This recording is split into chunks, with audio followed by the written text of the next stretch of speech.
Hello everyone.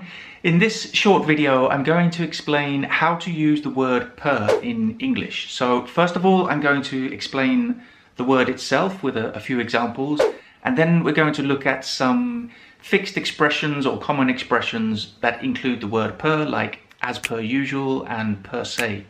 The reason I wanted to make this video is because in a recent class of mine a student asked me how we use per.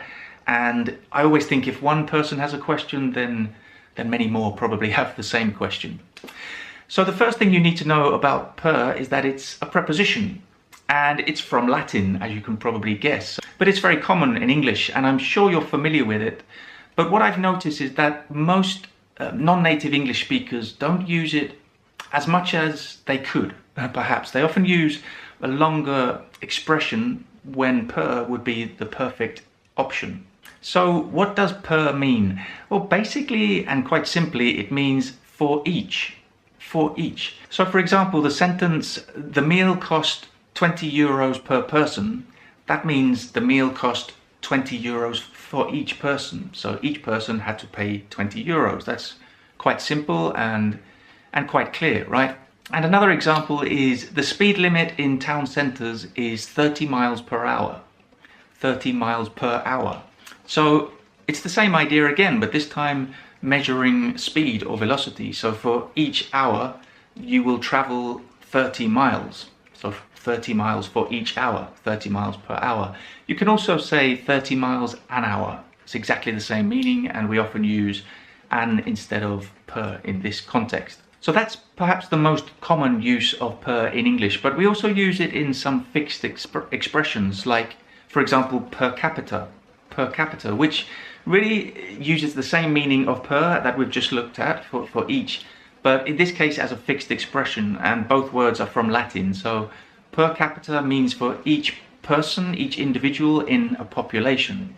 So it's used often in statistics and data, so we could talk about GDP per capita in a country. So GDP is gross domestic product. So that's a way of measuring the wealth of a country. I don't know if you can hear, but it's raining here in the north of Spain, as per usual. But we're going to look at that expression in a moment.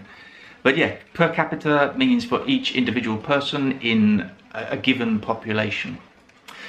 Another expression we often use is as per, which basically means according to. So for example, as per our agreement, we will meet on Wednesday. So as per our agreement, so according to our agreement, we will meet on Wednesday.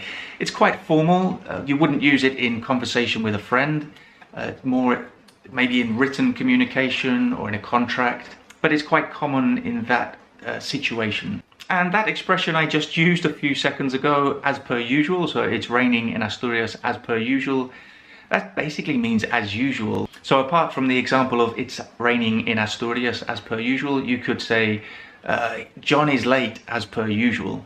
We could easily just say as usual, that's perfectly good, but I think when we use as per usual, it's trying to be a little bit more emphatic, and usually in a negative connotation. So as I said, it's raining as per usual, John is always late as per usual. If we want to say something positive, we usually just say as usual. It's sunny as usual in the south of Spain, for example. But as per usual is usually used for a negative situation, something you're not particularly happy about.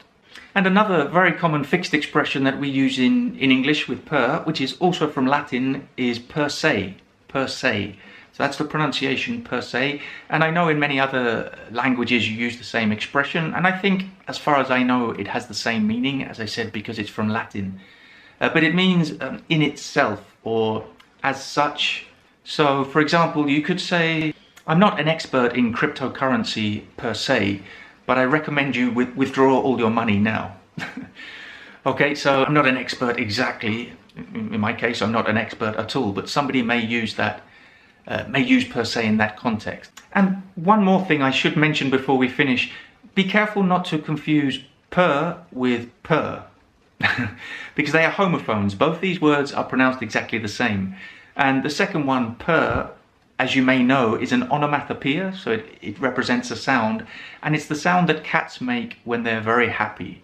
And yes, that is an excuse just to include our cat Bimba in the video again.